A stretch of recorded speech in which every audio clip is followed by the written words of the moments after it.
નમસ્કાર મિત્રો, હું હરીશ મકવાણા યુવા ક્રાંતિ ન્યૂઝમાં આપનું સ્વાગત છે. આજનો આપણો વિષય છે કે અચાનક કોઈને મોકો મળે અને એ મોકોનો ઉપયોગ ના કરી શકે ને મોકો ગુમાવી દે. શબીના અદીબ કરીને એક યુપીની કવિયત્રી છે. એનું એક મશહૂર કવિતા છે કે તુમ્હારા લહેજા દિખા રહા હૈ તુમ્હારી દૌલત નઈ નહીં. આવું જ આપણે કુંભની વાયરલ ગર્લ સોશિયલ મીડિયાની સ્ટાર મોનાલિસા સાથે થયું કે એને મોકો મળ્યો.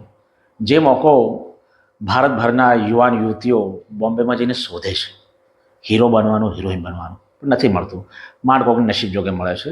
જ્યારે મોનાલિસાને મળી ગયો, જેનો ઉપયોગ એણે પોતાની કેરિયર બનાવવા માટે ના કરી, લવ મેરેજ કરી લીધા, એ મુસ્લિમ સાથે કર્યા કે અન્યથા બી કોઈની પણ સાથે કર્યા હોત.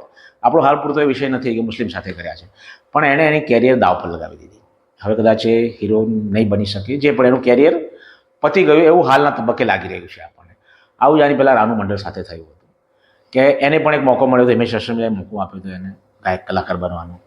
એ પણ પોતાનો મોકાનો ઉપયોગ ના કરી શકી. નાના હતા ત્યારે એક વાર્તા વાંચી હતી, પૌરાણિક વાર્તા હતી, જેનો કદાચ પુરાણોમાં અને ધાર્મિક ગ્રંથોમાં ઉલ્લેખ નહીં હોય અને એ કદાચ દ્રષ્ટાંત કથાઓ કહેવાય ગુજરાતી ભાષામાં. એ લોકોને સમજવા માટે હોય, હકીકતમાં એવી સ્ટોરી ના બની હોય. કે એક દિવસ મહાદેવ અને પાર્વતી માતા આ બંને વાયુ માર્ગે જતા હોય છે. નીચે ભૂમિ પર એક કઠિયારો અને એની ફેમિલી, એટલે પતિ પત્ની અને એનું એક બાળક, આ ત્રણ જણા લાકડા કાપીને મજૂરી કરતા હોય છે અને મહાદેવના બહુ મોટા જ ભગત હોય છે. એટલે અવારનવાર પાર્વતીજી નજર ગઈ હશે એની પર.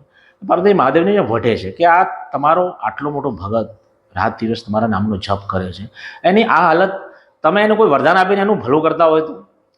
મહાદેવ કે એના નસીબમાં હાલ ભલું થવાનું છે નહીં. હું કદાચ એને મોકો આપીશ, જેમ મોનાલિસાને રાનુ મંડળ મળ્યો હતો, કદાચ એને મોકો આપીશ તો પણ એ મોકાનો ઉપયોગ નહીં કરી શકે. પાર્વતીજી હટે પડ્યા કે ના, એવું તો હોઈ શકે કંઈ. તો કે ચલો ડેમો આપી દઈએ તમને. એ મહાદેવ પ્રસન્ન થઈને આવ્યા એ ફેમિલી સાથે અને ત્યાં કહ્યું કે ભાઈ, હું તારી ભક્તિ બહુ પ્રસન્ન થયો છું, તું, તને વરદાન આપવા માગું છું. તને નહીં પણ તારા ફેમિલી ત્રણેય જણને તમે જ્યારે ઈચ્છો ત્યારે મારી પાસે એક એક વરદાન માંગી શકશો ને જે માંગવું હોય તમારે. કોઈ બાંધછોડ નથી કે આ માંગી શકો તે માંગી શકો. એમ કે અંતર ધ્યાન થઈ ગયા.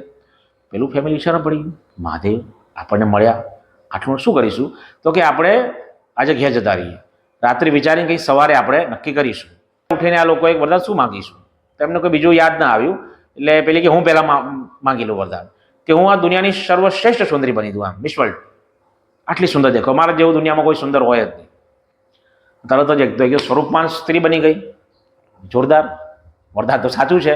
તો કે હવે તો હવે બાકીના બે વરદાન રહ્યા એ વિચારીને માંગીએ. એટલે પેલી કે હું કપડાં ધોઈને ત્યાં સુધી તળાવે આવું. એટલે બેન તળાવે કપડાં ધોવા ગઈ. હવે યોગાનું યુગ, ત્યાંનો જે રાજા હતો એ ઘોડા પર ત્યાંથી નીકળ્યો. એણે જોયું, ઓહ આટલી સુંદર કન્યા, આવી તો મારી રાણીઓ પણ નથી. એને સીધું આવીને એણે પ્રપોઝ કર્યું આપણી ભાષામાં અત્યારે કે ભાઈ તું મારી રાણી બનવા તૈયાર છે? એટલે થયું કે પેલો વરદાન માંગે ત્યારે માંગશે, શું મળશે ને ભગવાન જાણે. આ રાજાની રાણીઓ બની જઈશ. એને પ્રપોઝલ સ્વીકારી લીધું. રાજા તો ભાઈ એને ઘોડા પર બેસાડી અને સીધો જને રાજમહેલ. પેલા બંને બાપ દીકરા થોડી વાર રાહ જોઈ કે આ મારી પત્ની કેમ આવી નથી. એ પહોંચ્યા તળાવે. તળાવે અન્ય સ્ત્રીઓ તો એમને ઘટના ગઈ, કંઈક સુંદર સ્વરૂપમાં યુવતી આવી હતી કે અમે પણ એને જોઈ રહ્યા હતા. અને રાજાએ આવી એને વાત કરીને એ રાજાની રાણી બનીને તે નીકળી ગઈ. પેલા ભાઈનું મગજ ગયું, સાલું આવું જિંદગીભર ગરીબીમાં સાથ આપ્યો ને હવે સ્વરૂપમાન બની ગઈ એટલે રાજા સાથે જતી રહી, કે આને તો આપણે છોડીશું નહીં. એટલે પહેલાં કે આપણી જોડે વરદાન તો છે જ. એને વરદાન માંગ્યું, હે મહાદેવ અને ગધેડી બનાવી દેજે. થયું એવું જ. મહાદેવે વરદાન આપ્યું હતું. ત્યાં બેન તો પહોંચી હતી રાજાના મહેલમાં, રાજા સાથે બેઠી તેની ગધાડી બની ગઈ. રાજા ચમક્યા કે સાલું તો ભૂત પલિત શું છે, આને ભગાડો. તો લાકડા મારીને ભગાડ્યા. ગધેડી ભાઈ તો દોડતા દોડતા આવ્યા પાછા એમના ઝૂંપડીએ. આવીને ચાટવા લાગ્યા એના દીકરાને. એટલે એના દીકરાએ કહ્યું, બાપા મારી મા છે, એનાથી ભૂલ થઈ ગઈ, હવે એને આપણે ભૂલને માફ કરીએ. તો શું કરીએ? મારી પાસે એક વરદાન બાકી છે ને, આને પાછી હતી ને એવી કરી દઈએ. એટલે પાછું મહાદેવ જોડે વરદાન માંગ્યું કે મહાદેવ મારી માને જેમ હતી એમ પાછી કરી દો. પાછી બેન એવી ને એવી થઈ ગઈ. ત્રણેય વરદાનો પતી ગયા, કોઈ ફાયદો થયો નહીં. મહાદેવે કહ્યું પાર્વતીજીને કે જો સતી, મેં તો વરદાન આપ્યા એમને, એમની જોડે મોકા પણ હતા, પણ એમણે મોકાનો એ ઉપયોગ કરી શક્યા નહીં. એટલે આવું જ છે મિત્રો, ઘણા લોકોને મોકા મળે છે, ઉપયોગ કરી શકતા નથી.